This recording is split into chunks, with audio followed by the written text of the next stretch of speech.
깨어 나오신 사랑하는 성도님들, 우리를 말씀으로 인도하시며 축복해 주시는 그 하나님의 놀라운 은혜가 가득한 한 날 되기를 주 이름으로 축복합니다. 우리가 어저께부터 이제 소아시아 7교회를 함께 살펴보고 있는데요. 오늘은 서머나 교회와 이 버가모 교회를 함께 통해서 은혜를 나누기 원합니다. 먼저 서머나 교회를 함께 살펴볼 텐데, 이 서머나 교회는 서머나 지역이 사실 황제 숭배가 굉장히 팽배하게 잘 섬겨졌던 지역입니다. 그러다 보니까 이 황제 숭배를 위한 신전이 가득했고, 이 신전 안에서 살아가는 사람들의 이 경제 활동 또 상업 활동이 굉장히 활발했던 지역입니다. 그렇기 때문에 우리가 어저께 살펴봤던 이 에베소 지역 못지않게 굉장히 경제적으로 부유했던 지역이 바로 이 서머나 지역입니다. 그래서 우상 숭배와 이 황제 우상 숭배와 이 경제 활동이 굉장히 풍부했던 지역이 바로 서머나 지역이죠. 그런데 사실 어저께 살펴봤던 이 에베소 교회와 이 서머나 교회는 조금 대조되어집니다. 약간 비슷한 배경 가운데 교회가 세워졌음에도 불구하고 이 에베소 교회는 그래도 조금 풍부한 그 자원 가운데서 잘 부흥했던 교회라고 치면은, 이 서머나 교회는 이 황제 숭배가 풍부했던 지역이었기 때문에 많은 핍박과 이 환란 때문에 잘 성장하지 못했던 좀 작은 교회라고 볼 수 있습니다. 그래서 9절 말씀을 보면은, 내가 내 환난과 궁핍을 알거니와 실상은 네가 부유한 자니라. 자칭 유대인이라 하는 자들의 비방도 알거니와 실상은 유대인이 아니요 사탄의 회당이라라고 이야기합니다. 환난과 궁핍을 주님께서 알고 있다라고 말씀하고 있죠. 어떤 환난이었죠? 유대인들이라 하는 자들이 비방하는 것이었습니다. 유대인들이 지금 이 서머나 교회 성도들을 향해서 비방과 환난과 조롱을 하고 있었던 것입니다. 이 유대인들은 이 로마를 추구하면서 팍스 로마나라고 하는 이 로마의 정책을 따라갔던 사람들이었습니다. 그런데 이 사람들이 로마에게 가서 지금 그리스도인들이 이 팍스 로마나 또 황제 숭배하는 것들을 방해하고 부정하고 있습니다라고 하면서 고소를 했던 것입니다. 여러분, 유대인들이 어떤 사람들인가요? 사실 유대인도 하나님을 섬기고 있는 사람들입니다. 그런데 이들은 하나님을 섬기는 이 신앙을 저버리고 모든 사람들을 대적하면서 로마 앞에 굴복해 가면서 이 그리스도인들을 핍박하고 있는 자리로 가고 있는 것이죠. 그리고 더 나아가 이 교회를 핍박하고 있는 자들은 오히려 더 경제적으로 부유한 상황 가운데 놓여져 있었던 사람들입니다. 그래서 경제적으로 사실은 상대적으로 좀 어려운 가운데 있었던 이 서머나 교회 성도들은 외부의 핍박과 어려움들, 또 경제적인 어려움들이 함께 이중고를 겪고 있는 그런 상황 가운데 놓여져 있었던 것이죠. 이런 끝없는 핍박과 환난 가운데 있는 이 서머나 교회를 향해서 예수님께서 이런 위로의 말씀을 주십니다. 우리 10절 말씀을 같이 함께 볼까요? 10절입니다. 너는 장차 받을 고난을 두려워하지 말라. 볼지어다 마귀가 장차 너희 가운데서 몇 사람을 옥에 던져 시험을 받게 하리니 너희가 10일 동안 환난을 받으리라. 네가 죽도록 충성하라. 그리하면 내가 생명의 간을 내게 주리라. 아멘. 너희가 고난을 또 계속해서 받게 될 것이다 라고 말씀합니다. 그러나 주님 뭐라고 말씀하나요? 네가 죽도록 충성하라 라고 말씀합니다. 그런 상황 가운데 놓여져 있지만 그럼에도 너희는 죽도록 충성해야 된다라고 권면해 주고 있죠. 왜 그들이 그렇게 이 고난과 환난과 핍박 가운데 놓여져 있음에도 왜 죽도록 충성해야 하냐라고 권면해 주고 있나요? 예수님께서 생명의 간을 주실 것이기 때문에 지금 있는 자리 끝까지 지켜나가기를 바라는 마음으로 주님께서 권면해 주고 또 위로해 주고 있는 것이죠. 사실 충성하라라는 말이 여러분 위로의 말로 들려지나요? 오히려 더 잔인한 말처럼 들려집니다. 왜냐하면 지금 내 상황이 핍박과 환난과 경제적인 어려움을 당하고 있는데 또 그 자리를 지키라고요? 라고 한다면 사실은 더 이중 가해를 하는 것처럼 느껴질 수 있습니다. 그런데 이 충성하라라는 말을 원어적으로 보면은 신실하라, 확신하라라는 것입니다. 그러니까 죽기까지 충성하라는 말은 지금 환난과 궁핍과 시험과 어려움이 있지만 끝까지 견고한 믿음을 지키라라는 격려의 말씀이 되는 것입니다. 왜냐하면 지금 교회가 옳은 길을 가고 있기 때문에 너희는 이 길이 핍박과 고난과 환난이 있다 할지라도 확신하면서 끝까지 충성하며 걸어가라는 것이죠. 세상의 눈으로 볼 때는 이 고난과 핍박과 환난이 있기 때문에 별 볼 일 없는 것처럼 보여지고, 또한 고난과 핍박과 환난이 있었기 때문에 교회가 성장하지 못하고 부흥하지 못했지만은 그러나 주님께서 인정해 주신다라는 것입니다. 지금 그 걸음이 너희에게 힘들고 어려운 걸음처럼 보이지만 그러나 내가 인정해 준다, 내가 신실하다라고, 내가 너희를 믿음이 있다라고 확신하게 해주고 너희를 인정해주고 있기 때문에 너희는 이 세상의 판단을 보지 말고, 지금 너희가 당하고 있는 환경을 보지 말고 내가 너희를 인정해주고 있기 때문에 끝까지 충성하며 나아가라. 그러면 너희에게 생명의 면류관을 허락해 줄 것이다 라고 주님께서 약속해주고 있는 것입니다. 여러분, 서머나 교회처럼 척박한 땅에 세워져가는, 잘 성장하지 못하고 정말 경제적으로나 육체적으로나 극심한 환난과 핍박 가운데 있는 교회들에게 주님은 지금 옳은 길을 가고 있다라고 말씀하고 있는 것입니다. 그리고 그 길을 신실하게 끝까지 걸어갈 것을 부탁하고 있는 것입니다. 여러분, 우리가 믿음을 가지고 걸어가는 그 걸음이 반드시 평탄할 것이다라고 예수님께서 말씀하지 않습니다.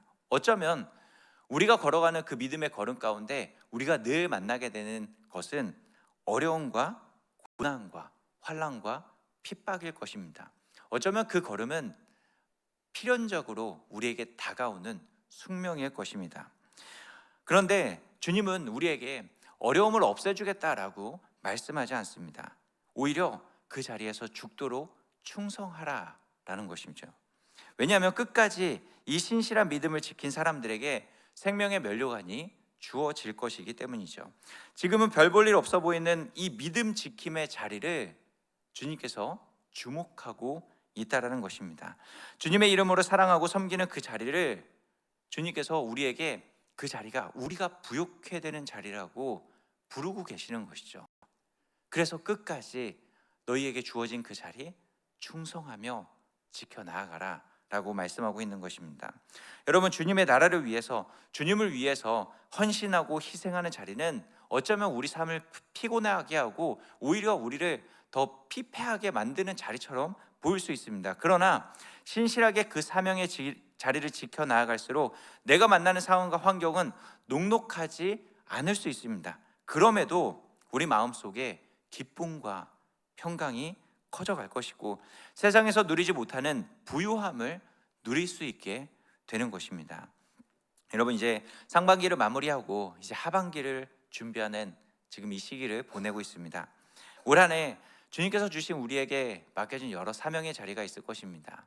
그 자리가 녹록하지 않고 혹 고난과 핍박의 자리가 있었다 할지라도 주님께서 주신 그 자리가 우리가 진짜 기쁨을 누릴 수 있는 자리, 진짜 평강을 누릴 수 있는 자리, 세상은 주지 못하는 이 부요함의 자리라는 것을 기억하면서 끝까지 죽도록 충성해 나아가는 우리 모두가 되어질 수 있기를 주의 이름으로 축복합니다. 이 사명의 자리를 신실하게 지켜나아갈 때 우리는 하나님께서 주실 그 생명의 면류관을 맛보게 될 것이고 그 생명의 면류관을 쓰고 그 영광스러운 자리로 나아가게 될 줄 믿습니다. 또 나아가 우리 버가모 교회를 함께 살펴보면은 버가모 교회도 참 좋은 교회였습니다. 어려운 환경 가운데 있었지만은 그들은 신실한 믿음을 지켜 나아가고 있었던 자들이죠. 그런데 이 버가모 교회에 한 가지 문제가 있었습니다. 그 문제는 우상 숭배와 음행 그리고 믿음을 타협하고 있는 자들을 이 교회가 허락해주고 있었다는 것이죠. 이 버가모라는 지역은 헬라 문화가 꽃피었던 지역입니다. 그래서 이 헬라 문화와 교육의 중심 지역이기 때문에 헬라의 신전들 또 도서관들 여러 헬라 문화를 받아들이는 그런 도시가 바로 버가모 지역이었죠. 그런데 이 헬라 문화가 팽배했던 이 지역에 지금 로마가 다스리고 있습니다. 로마는 어떤 정책을 펼치고 있죠? 지금 황제 숭배를 정책을 펼치고 있습니다. 이 두 가지가 같이 함께 공존했던 지역이 버가모 지역이죠. 근데 이 두 가지를 따로따로 섬긴 것이 아니라 같이 혼합해서 헬라 문화에 이 로마 종교가 같이 함께 어우러졌던 곳이 바로 이 버가모 지역이죠. 그래서 13절에 보면은 이 버가모를 무엇이라고 표현하고 있냐면 사단의 권자가 있는 도시다라고 표현해 주고 있는 것입니다. 그만큼 헬라의 이 우상 숭배, 더 나아가 로마의 황제 숭배가 같이 함께 어울려져서 혼합 종교까지 이 삼중고가 함께 어울려져 가고 있는 도시가 이 버가모 지역이었죠. 이런 지역에 세워진 교회이기 때문에 여러 가지 도전들이 끊임없이 왔던 것이 이 버가모 지역입니다. 13절에 보면 안디바가 죽음을 당할 때도 믿음을 저버리지 않았다라고 이야기할 정도로 이런 여러 가지 도전이 있었음에도 그들은 신실하게 성도들이 죽어나가고 순교를 당하는 상황 가운데 있었지만은 믿음을 지켰던 교회가 바로 버가모 교회였죠. 여러분, 그런데 사단이 자신의 권자가 있는 도시에 세워진 교회가 이렇게 신실하게 믿음을 지켜간다면 어떻게 하겠습니까? 그냥 지켜볼까요? 그렇지 않을 겁니다. 오히려 다른 전략을 써가면서 이 교회를 무너뜨리는데 혈안이 되어져 있었겠죠. 이 버가모 교회에게 도전을 주었던 것은 그들이 신실한 믿음을 지켜가게 만드는 것이 아니라 교회가 타협하며 세속화되어져 가게끔 유혹했던 것이죠.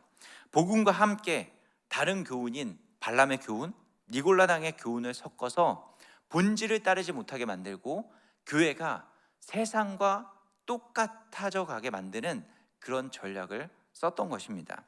버가모 교회에 발람의 교훈을 따르는 자들이 있었습니다. 민수기에 등장했던 이 발람은 돈에 대한 욕심을 품고 권세를 가진 세속화된 이 선지자의 표본이었죠. 버가모 교회는 치열하게 영적 전쟁 가운데 믿음을 신실하게 지켜나갔습니다. 그런데 세상의 사람들이 돈을 들고 와서, 가난했던 이 성도들에게 돈을 들고 와서, 야, 너희 이 우상 섬기는 자리에 한번 와봐, 그러면 내가 돈 이만큼 줄게 라고 하며 돈으로 유혹을 했던 겁니다. 근데 가난했던 이 성도들이 그래, 돈을 받자, 근데 이 자리에만 그냥 있자 라고 하면서 조금씩 타협해 가기 시작했던 것이죠. 처음에는 우상 숭배의 자리에만 있었습니다. 그 섬기는 그 모습을 그냥 지켜만 봤던 것이죠. 그런데 그 자리에서 돈을 조금씩 받아가면서 우상 숭배의 그 모습을 조금씩 받아들이기 시작하면서 교회를 다니면서 믿음을 지켜갔지만 돈을 위해서 우상을 섬기는 자리까지 가게 됐던 것입니다. 그들은 스스로 이렇게 생각을 했던 것이죠. 우리가 마음으로는 우상을 받아들이지 않았어. 그냥 돈을 위해서, 우리의 생계를 위해서 잠깐 이 우상 숭배하는 자리에 잠깐 몸만 갔던 것이야.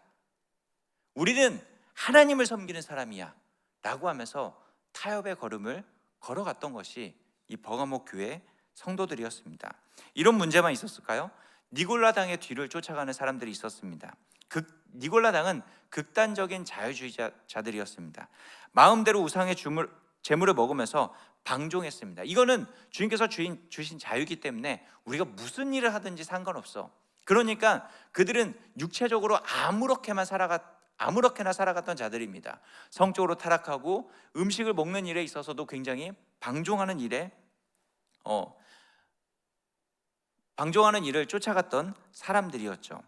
그래서 지금 니골라당의 그 행위 때문에, 또 발람의 교훈을 따르는 것 때문에 버가모 교회는 돈의 문제, 성적인 문제, 윤리적인 문제, 성품의 문제 등 여러 가지 문제들을 가지고 있었던 것이 버가모 교회였습니다. 그렇게 신실하게 믿음을 지켜갔던 교회였지만 세속화의 물결에 조금씩 무너져가고 있었던 모습의 교회가 바로 버가모 교회였던 것이죠. 이렇게 세속화되어져 가고 있는 이 버가모 교회를 향해서 주님은 회개하라 라고 말씀하고 있습니다. 어떻게 회개할 수 있습니까? 주님의 모습을 이렇게 그려주고 있습니다. 좌우에 날성검을 가지신 이라고 이야기하고 있죠. 주님은 지금 검을 가지고 버가모 교회를 주목해서 보고 있습니다. 그래서 회개하지 않으면 내 입의 검으로 그들과 싸우겠다라고 말씀하고 있는 것이죠. 말씀의 검으로 주님은 어떻게 해서든지 지금 세속화되어져 가고 있는 이 교회를 잘라내고 회개시켜서 다시 거룩한 모습, 다시 온전한 모습으로 세워가기를 원하는 주님의 그 열심이 그 가운데 담겨 있는 것입니다. 신실한 믿음을 지키는 것은 여러분 피를 흘리는 현장입니다. 좁은 길입니다. 그러나 세상과 타협하는 것은 너무나도 쉬운 길이죠. 세상과 닮아가는 것은 어쩌면 사탕을 계속해서 먹어가면서 내가 따라가는, 내 욕망을 따라가는 아주 쉬운 길일 것입니다. 하지만 세상을 따라가고 내 내면 안에서 일어나는 그 나를 위한 일을 걸어가는 것은 나를 위한 일처럼 보이지만 오히려 나를 좀먹는 죄악의 길인 것입니다. 그렇기 때문에 지금 주님께서 회개하라 라고 말씀하는 것이죠. 무엇을 가지고 회개해야 됩니까? 말씀의 검을 가지고 우리는 나의 욕망을 계속해서 잘라내면서 회개해야 됩니다. 내가 타협하고 싶어하는 것, 내가 세상에서 취하고 싶어하는 것들, 믿음의 삶을 살아가야 되는데 믿음의 삶이 아닌 적당히 타협해가고 있는 그 타협의 점들을 계속해서 잘라내고 회개해야 하는 것이죠. 여러분, 우리는 적당한 타협점을 찾아가면서 나만의 복음, 나만의 믿음을 가지고 신앙생활하는 자들이 아닙니다. 나만의 믿음, 나만의 복음을 가지고 살아가는 것이 바로 발람의 교훈을 따라가고 니골라 당의 뒤를 쫓아가는 모습인 것이죠. 우리의 내적 동기를 계속해서 살펴봐야 됩니다. 정말 예수 그리스도의 십자가의 복음만으로 만족하면서 그 복음 때문에 믿음의 길을 걸어가고 있는지, 아니면 내가 진짜 십자가를 바라보면서 따라가고 있지만 그 십자가를 통해서 나의 유익을 갖기 원하고 나의 만족을 누리기 원하고 나의 욕망을 채워가기에 쫓아가고 있는지. 우리의 욕망은 계속해서 나에게 집중시키지 십자가에 집중시키지 않는다라는 것입니다. 이런 세속화의 그 걸음 가운데 세상을 쫓아 나아가고 나의 욕망을 쫓아 나아가고 하는 그 걸음 가운데 주님께서 지금 우리에게 도전해 주고 있는 것입니다. 회개하라. 말씀의 검으로 우리를 계속해서 잘라내고 회개해 가면서 거룩하고 신실한 모습이 회복되어지기를 원하는 것이 주님의 말씀입니다. 그렇기 때문에 우리는 계속해서 말씀으로 다듬어져 가야 됩니다. 말씀의 검으로 우리의 죄악의 덩어리를 잘라내고 다듬고 수술해 가서 우리는 순전함을 회복해 가야 되는 것이죠. 사랑하는 성도님들, 말씀으로 재련되어지는 그 신실한 믿음을 소유하여서 이 신실한 주의 백성의 삶을 살아가는 저 여러분들이 되어지기를 주의 이름으로 축복합니다. 기도하겠습니다.